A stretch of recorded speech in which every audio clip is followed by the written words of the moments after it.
بہت زیادہ سردی اور کبھی کبھار سردی یا پھر گرمی ہوتی ہے. اپنا کوئی اچھی سی بس کروا لیجیے گا مجھے. بس کا سب سے پہلا پرابلم ہے آپ. بسم اللہ الرحمن الرحیم. میں محمد یوسف ہوں اور آپ مجھے یوٹیوب چینل زندگی آسان بناؤ پر دیکھ رہے ہیں. ٹورزم کے سلسلے کی یہ 9 نمبر پارٹ ہے جس میں آج ہم اس کے اوپر باشو ویلی کی سیر کے بعد کے جو حالات ہیں اس پہ بات کریں گے. اب پہلے میں بتا چکا ہوں کہ کس طریقے سے لینڈ سلائیڈنگ کی وجہ سے ہم جو پھنس گئے تھے اس مشکل کو بھی ہم نے اپرچونٹی میں تبدیل کر دیا اور اس سے فائدہ اٹھایا. مزے کی جگہیں دیکھیں، وہ آپ کو جو پارٹ 8 ہے اس میں دیکھ لیں. نہیں دیکھا تو آپ دوبارہ دیکھ سکتے ہیں. وہ لینڈ سلائیڈنگ کی وجہ سے جو ایک خطرہ تھا آج کا دن بہت بورنگ ہوگا، اس سے ہم بچ گئے. ہم نے ایک اچھا دن گزارا. جیسے پہلے بتا چکا ہوں کہ باشو ویلی سکردو کا سب سے خوبصورت مقام ہے. اس سے واپسی پہ شام ہو چکی تھی. اب رات کا ٹائم تھا. جیسے کہ ہم نے اپنے SOP میں رکھا ہوا تھا کہ ہم دوپہر کا کھانا نہیں کھاتے تھے، اس سے بڑی آسانی ہو جاتی تھی. سفر بھی ہوتا تھا، سفر کی وجہ سے کھانا کم کھایا ہوا ہو تو اس سے سفر میں آسانی ہوتی ہے، ورنہ الٹیاں بھی کرتے ہیں بچے بھی بڑوں کے بھی، تو کم کھانا زیادہ بہتر ہوتا ہے. تو اب شام کا ٹائم تھا، بھوک لگی ہوئی تھی سب کو. ٹیٹ بیٹس تو چل رہے تھے. اب کچھ سمجھ نہیں آ رہی تھی کیا کریں. راستے ابھی تک بند تھے، سڑکیں نہیں کھلی تھیں، اور جب جا کے وہاں سے پتہ کیا تو پتہ چلا کہ ابھی تک کھلنے کا کوئی امکان نہیں ہے اور کام ابھی صبح ہی شروع ہوگا. ہمارے نوجوان بڑے انتھوسیاسٹک تھے اور بڑے، جہاں پہ کام ہو رہا تھا لینڈ سلائیڈنگ کو کلیئر کرنے کے لیے، تو ہمارے نوجوان بھی وہاں پہنچ گئے. 1 کلومیٹر کا فاصلہ تھا، تو وہاں راستے انہوں نے بند کیے ہوئے تھے، کسی کو آگے نہیں آنے دے رہے تھے. لیکن یہ کسی نہ کسی طرح چکمہ دے کر ان کے سٹاف کے قریب پہنچ گئے. تو وہاں ان کی بات کرتے ہوئے وائرلیس پہ وہ اپنے ہیڈ کوارٹر کو بتا رہے تھے کہ جی آج رات ہم کام نہیں کریں گے، نہ صبح کام کریں گے، کیونکہ سیفٹی فرسٹ. اور سیفٹی فرسٹ کا ایشو یہ ہے کہ 2 دن پہلے پتہ چلا کہ ایک حادثہ ہوا جس طرح ان کا ایک جوان کا انتقال ہو گیا، شہید ہو گیا تھا پتھر لگنے سے. تو اب وہ زیادہ کیئرفل ہو گئے تھے کیونکہ حادثہ تازہ ہوا تھا. تو وہاں ہمارے نوجوانوں نے دیکھا کہ ڈھیر ملبے کے ساتھ ایک بہت بڑا پتھر وہاں پر موجود ہے، اور وہ پتھر کسی کرین سے ایکسکیویٹر سے ہلنے والا نہیں تھا. اس کے لیے کیا یہ جاتا ہے کہ اس کو ڈائنامائٹ لگا کر جگہ سے سوراخ کر کے اس میں ڈائنامائٹ لگایا جاتا ہے اور پھر توڑا جاتا ہے. جس وقت ہمارے لڑکے گئے تو اس وقت ہلکی ہلکی بارش بھی ہو رہی تھی، اندھیرا بھی تھا. تو یہ حفاظتی طور پہ بالکل مناسب وقت نہیں تھا، کیونکہ طریقہ یہ ہوتا ہے کہ جب ملبہ کلیئر کیا جا رہا ہوتا ہے، مشینیں لگ گئی ہوتی ہیں، تو ایک بندہ دور سے اس اوپر سے پہاڑ کو غور سے دیکھ رہا ہوتا ہے بڑی کیئرفلی، اور بڑا اس کو تجربہ ہوتا ہے کہ جیسے اوپر سے کوئی حرکت ہوتی ہے پتھروں کی، کسی کے ملبے گرنے کی، تو وہ فوراً سامنے اطلاع دیتا ہے اور وہ مشینیں جلدی سے پیچھے ہٹ جاتی ہیں، نہیں تو وہ بڑا نقصان ہو سکتا ہے. اب پورا دن تو ہمارا باشو ویلی میں اور سیر و سیاحت میں گزر گیا. موبائل کسی کا بھی چارج نہیں تھا. ہمارے موبائل کی بیٹریاں تقریباً سب کی ختم ہو گئی تھیں، چند ایک تھیں آخری لیمٹ پہ چل رہے تھے. حسب معمول ہمارے بچے ہلا گلا کر رہے تھے، خوش تھے. یہاں پہ ٹرائپ ہونے کے بعد ہم سارے سوچ وچار میں پڑ گئے. آپس میں ڈسکشن شروع ہو گئی کہ کیا جائے، کہ رات بھی گزارنی ہے، کھانا بھی کھانا ہے، واش روم وغیرہ میں جانا ہے. تو ایک تو یہ مشورہ کیا گیا کہ یہ جو جیپیں یہاں پہ کھڑی ہیں باشو ویلی کی، ان سے کھانا منگوا لیا جائے اور ان سے پتہ کیا جائے اندر رہائش کا. تو وہ جب ان سے بات کی، پتہ چلا کہ یہاں کھانا نہیں ملے گا، صرف رہائش کی جگہ مل جائے گی.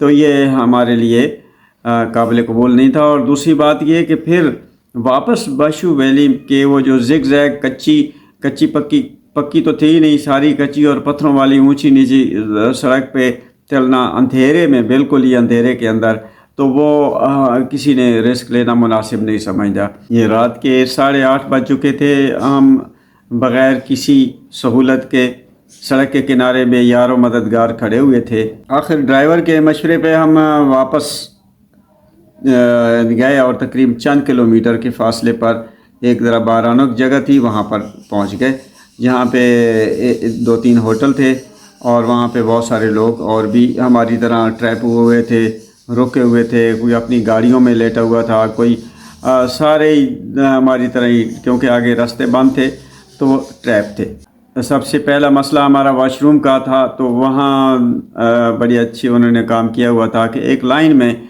10-12 वाशरूम बनाए हुए थे लाइन से। बिजली नहीं थी, अंधेरों में जो थोड़ी बहुत किसी के पास मोबाइल था उसकी मदद से वाशरूम इस्तेमाल किए और खाना, और फिर उसके बाद रिहाइश का था मसला। बहुत ही एक थका हुआ होटल था, होटल बाकायदा नहीं था, उसमें कोई बैठने की बाकायदा जगह नहीं थी और अंडा घोटाला वगैरह हमें मिला और एक खुबानी के बड़ा सा दरख्त का उसी के नीचे मेज़ कुर्सियाँ लगाई हुई थी, तो वहाँ पर हम बैठ के वहाँ भी सिर्फ पहले औरतों बच्चों को बिठाया, उनको उधर खिलाया, हम किसी दूसरी जगह बैठ गए।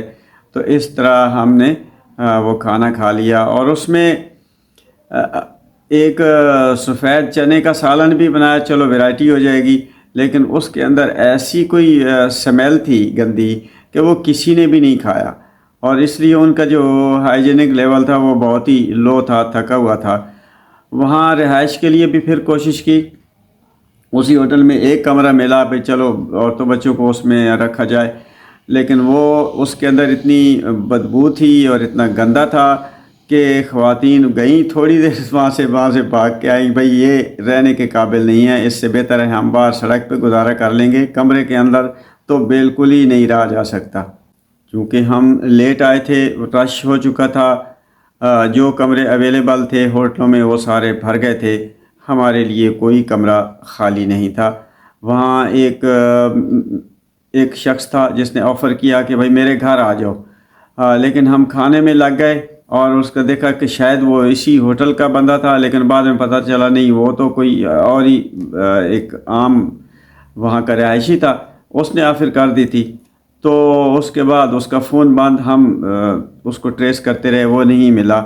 आखिरकार हमने फिर मशवरा किया हमारे ड्राइवर ने और उसे बताया कि भाई रास्ते में वापस आते हुए एक छोटी जगह जिसको हम छोड़ के आए थे कि भाई ये इतनी रौनक नहीं है, एक होटल है तो यहाँ कुछ मिलेगा नहीं, तो फिर वहाँ पर जाने का इरादा किया। तो हमारे लड़कों ने पहले वहाँ मोटरसाइकिल पे जो इधर मेहरबान कुछ मिल गए थे वहाँ मेज़बानों में, तो वो मोटरसाइकिल पे ले गए। वहाँ पे देखा एक कमरा अवेलेबल है, वहाँ भी 4 कमरों का एक छोटा सा होटल था, उसमें से एक कमरा मिल गया, जिसमें हम कहा कि चलो औरतों बच्चों को तो ठहराया जाए, तो बाकी मर्दों की खैर है। तो फिर यही हुआ कि हम वहाँ पहुँचे, औरतों बच्चों को उस कमरे में ठहराया और ख़ुद हम लोग गाड़ी के अंदर ही सोए। और उसका ये सहूलत हो गई कि गाड़ी में औरतें बच्चे जब निकल गए तो जगह खुली हो गई, सीटों पे हम दराज हो गए, औके सौके जैसे ही सो गए वहाँ। तो ये इस तरह इस सफ़र में ये हमारी दूसरी रात थी जो 2 जगह पर लैंड स्लाइडिंग की वजह से, एक तो तत्तापानी पे हमें लैंड स्लाइडिंग मिली, वो बहुत बड़ी और 1 किलोमीटर के फासले की थी, और फिर ये सकरदू में मिली। इसका एरिया तो कम था लेकिन इतने बड़े पत्थर आ गए थे, तो बहरहाल रुकावट तो आ जाती है। तो ये 2 रातें हमारी इसी तरह बग़ैर प्लानिंग के बेयारो मददगार जो कुछ मिला उसी में गुजारा किया। बहरहाल ये भी एक सफ़र के एक एडवेंचर का हिस्सा होता है, तो इसको भी हमने एंजॉय किया।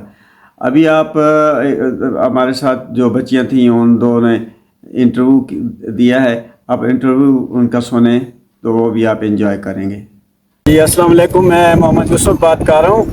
हम इधर नॉर्दर्न एरिया के टूर पे आए हैं, फैमिली टूर है हमारा, तो मेरे साथ बच्चे भी हैं। तो हम बच्चों से बात करते हैं कि भाई इन्होंने कैसा पाया, इनको क्या मुश्किलात पेश आई या कैसे एंजॉय किया, तो और क्या इनका दिल कर रहा है कि दोबारा भी आएँ या ये दिल कर रहा है कि वो गलती हो गई नहीं आएंगे दोबारा। जी ये खदीजतुल कुबरा। अस्सलाम वालेकुम, मेरा नाम खदीजतुल कुबरा है। तो आज हम लोग नॉर्थन एरियाज़ में आए हुए हैं, तो दरअसल अगर आप लोग नॉर्दर्न एरियाज में हैं तो वहाँ पे बहुत ज़्यादा सर्दी और कभी कभार सर्दी या फिर गर्मी हो जाती है, तो फिर ना वहाँ पर कभी लैंड स्लाइडिंग भी होती है। जैसे कि यहाँ पर 2 दफ़ा लैंड स्लाइडिंग हुई है। जब हम लोग स्कर्टू जा रहे थे तब लैंड स्लाइडिंग हुई है, और जब हम लोग स्कर्टू के करीब आगे से जा रहे थे तब हम लोग को हाथों में रुकना पड़ रहा था। तो हम लोग को बहुत सारे हाथों में रुकना पड़ रहा था ताकि हम लोग कुछ टाइम स्पेंड करें और फिर कुछ व्यूज़ देखें और ऐसा करके कुछ खेलें, कुछ दोस्त बनाएं, ऐसा करके। अच्छा, तो अब आमना क्या कहेगी इसके बारे में? देखिए, जब भी हम कहीं घूमने जाते हैं ना जैसे नॉर्दर्न एरिया में, तो सबसे पहले आप ना कोई अच्छी सी बस करवा लीजिएगा, क्योंकि जो बस का सबसे पहला प्रॉब्लम होता है अगर आपके पास होटल नहीं घूमना तो ना बस में ठीक से सो नहीं सकते, क्योंकि ज़्यादातर झटके भी लगते हैं और टांगे लंबी भी नहीं कर सकते, क्योंकि ज़्यादा पैसेंजर्स होते हैं तो इसलिए ज़्यादा टांग लंबी भी नहीं कर सकते। और अगर कोई मुश्किलात हो जाती हैं, जैसे अभी लैंड स्लाइडिंग हो गई तो हमें स्टॉप पे रुकना पड़ा ना, तो कि अगर हमारी खुशकिस्मती ये थी कि हमें कोई होटल मिल गया। ऐसा भी हो सकता है कि किसी को कभी कोई होटल ना मिले तो फिर उसको बस में ही रहना पड़ता है, तो इसलिए बस अच्छी करवा लीजिएगा। और अच्छा, ये बताएं, कुछ बच्चों को वोमिटिंग वगैरह हुई जिसको ट्रैवल सिकनेस कहते हैं, तो उसके बारे में क्या ख्याल है आपका? आप बताओ। चलो, जब भी हम निकले ना, जब भी हम घर से निकले, तो साथ क्या लेने चाहिए? साथ हमें पहले तो कभी कभार चोटें भी लग जाती हैं, तो एक सैनिक ग्लास, ड्राइविनेट की एक बॉटल होती है ना, जो वो ले लें, और एक कोई जो और वॉमिट की दवाई ले लें। मतलब कि ज़्यादा चीज़ें नहीं रखनी, थोड़ी बहुत रखनी है, मतलब एक सैनिक ग्लास, छोटी मोटी चीज़ें। और जब भी हम सफ़र कर रहे हो ना, तो उससे जब हम बस में बैठे ना तो एक ग्रेवन लेकर चम्मच पिला दें ताकि वोमिट ना आए। हाँ, ये आमना ने बहुत ज़बरदस्त बात की है भाई। ग्रेविनेट का एक बोतल रख लें और ट्रैवलिंग से पहले बच्चों को एक चम्मच दे दें ताकि ट्रैवल सिकनेस से बच जाए। अच्छा जी, और क्या प्रॉब्लम आप बता रही थी? हाँ, आपने एंजॉयमेंट क्या किया यहाँ पे? जी, आप बताएं।